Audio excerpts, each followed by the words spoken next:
Jobs कहते हैं आपको वह ढूंढना होगा जो आपको पसंद है। आपका समय सीमित है, इसलिए इसे किसी और का जीवन जीने में बर्बाद न करें। अन्य लोगों की सोच के परिणामों के साथ जीना है। दूसरों की राय के शोर को अपने भीतर से डूबने न दें आवाज। और सबसे महत्वपूर्ण, अपने दिल और अंतर्ज्ञान का पालन करने का साहस रखें। वे किसी तरह पहले से ही जानते हैं कि आप वास्तव में क्या बनना चाहते हैं। 12 जून 2005 को स्टैनफोर्ड यूनिवर्सिटी में एप्पल के सीईओ स्टीव जॉब्स द्वारा दिए भाषण का तैयार वीडियो है। मैं भाग्यशाली था, मुझे जीवन के आरंभ में ही वह मिल गया जो मुझे करना पसंद था। जब मैं 20 साल का था, तब मैंने अपने माता पिता के गैराज में एप्पल की शुरुआत की थी। हमने कड़ी मेहनत की और 10 वर्षों में एप्पल एक गैराज में हम दोनों से बढ़कर 4000 से अधिक कर्मचारियों के साथ $2 बिलियन की कंपनी बन गई।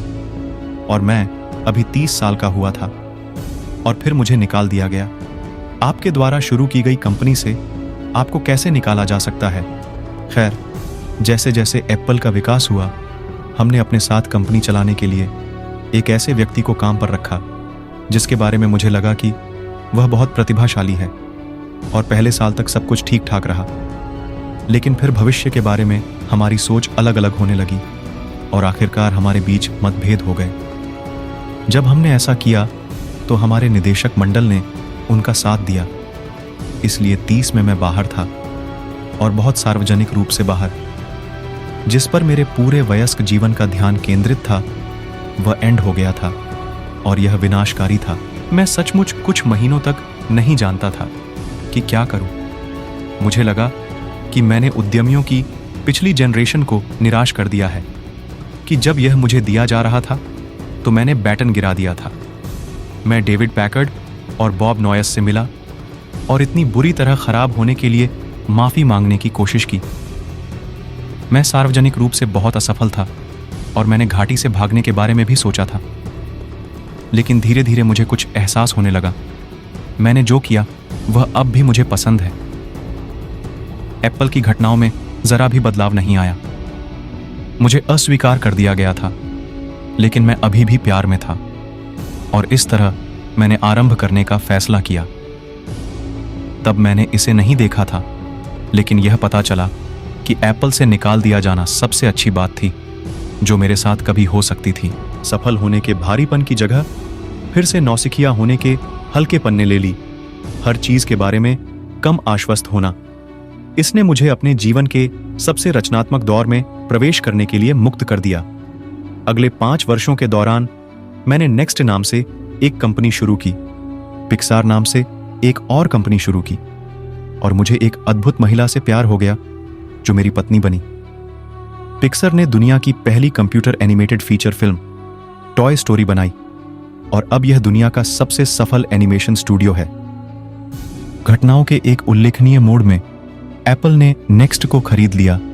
मैं एप्पल में लौट आया और नेक्स्ट में हमने जो तकनीक विकसित की वह एप्पल के वर्तमान पुनर्जागरण के केंद्र में है। और लॉरे ने और मेरे पास है एक अद्भुत परिवार एक साथ। मुझे पूरा यकीन है कि अगर मुझे एप्पल से नहीं निकाला गया होता तो ऐसा कुछ भी नहीं होता। यह भयानक स्वाद वाली दवा थी, लेकिन मुझे लगता है कि मरीज को इसकी नीड थी। कभी कभी जिंदगी आपके सिर पर ईंट से वार करती है। विश्वास मत खोना।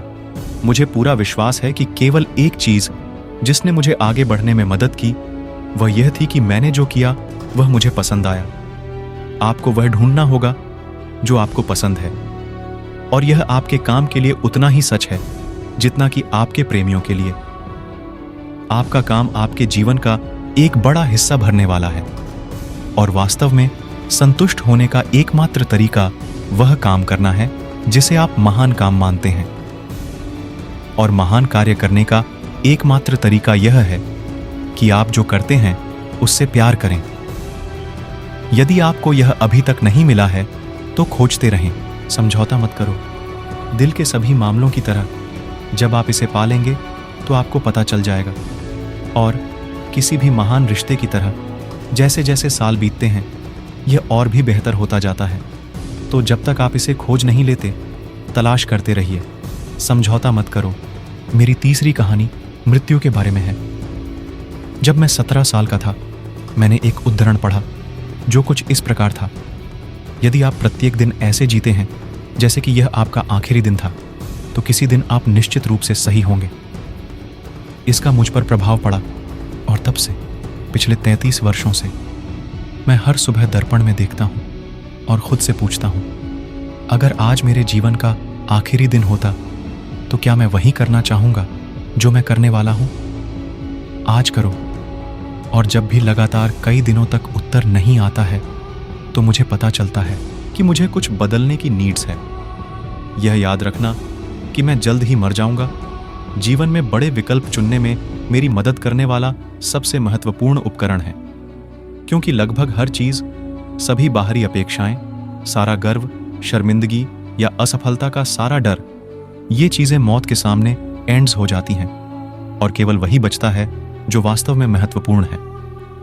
मुझे पता है कि यह याद रखना कि आप मरने वाले हैं, यह सोचने के जाल से बचने का सबसे अच्छा तरीका है कि आपके पास खोने के लिए कुछ है। तुम तो पहले से ही नग्न हो। अपने दिल की बात न मानने का कोई कारण नहीं है। लगभग 1 साल पहले मुझ में कैंसर की पहचान की गई। सुबह 7 बजे मेरा स्कैन हुआ और उसमें स्पष्ट रूप से मेरे अग्न्याशय में एक ट्यूमर दिखाई दिया। मुझे यह भी नहीं पता था कि अग्न्याशय क्या होता है। डॉक्टरों ने मुझे बताया कि यह निश्चित रूप से एक प्रकार का कैंसर है जो लाइलाज है और मुझे 3 से 6 महीने से अधिक जीवित रहने की उम्मीद नहीं करनी चाहिए। मेरे डॉक्टर ने मुझे घर जाने और अपने मामलों को व्यवस्थित करने की सलाह दी, जो मरने के लिए तैयार रहने के लिए डॉक्टर का कोड है। इसका मतलब है कि अपने बच्चों को वह सब कुछ बताने का प्रयास करें जो आपने सोचा था कि आपके पास अगले 10 वर्षों में उन्हें कुछ ही महीनों में बताने का प्रयास करेंगे। इसका मतलब यह सुनिश्चित करना है कि सब कुछ व्यवस्थित है ताकि यह आपके परिवार के लिए जितना संभव हो सके उतना आसान हो। इसका मतलब आप सबको विदा कहना। मैं सारा दिन की निदान के साथ रहते थे। बाद में उस शाम मेरी बायोप्सी हुई, जहां उन्होंने मेरे गले के नीचे पेट से होते हुए और मेरी आंतों में एक एंडोस्कोप डाला, मेरे अग्न्याशय में एक सुई डाली और ट्यूमर से कुछ कोशिकाएं निकाली। मुझे बेहोश कर दिया गया था, लेकिन मेरी पत्नी, जो वहां मौजूद थी, ने मुझे बताया कि जब उन्होंने माइक्रोस्कोप के नीचे कोशिकाओं को देखा तो डॉक्टर रोने लगे, क्योंकि यह अग्न्याशय कैंसर का एक बहुत ही दुर्लभ रूप निकला जिसे सर्जरी से ठीक किया जा सकता है। मेरी सर्जरी हुई और मैं अब ठीक हूं। यह मौत का सामना करने के मेरे सबसे करीब था और मुझे उम्मीद है कि अगले कुछ दशकों तक यह मेरे सबसे करीब होगा। इससे गुजरने के बाद अब मैं आपसे यह बात कुछ अधिक निश्चितता के साथ कह सकता हूं। जब मृत्यु एक उपयोगी लेकिन विशुद्ध बौद्धिक अवधारणा थी, कोई भी मरना नहीं चाहता है। यहां तक कि जो लोग स्वर्ग जाना चाहते हैं, वे वहां पहुंचने के लिए मरना नहीं चाहते। और तब भी मृत्यु एक ऐसा ठिकाना है जिसे हम सब साझा करते हैं।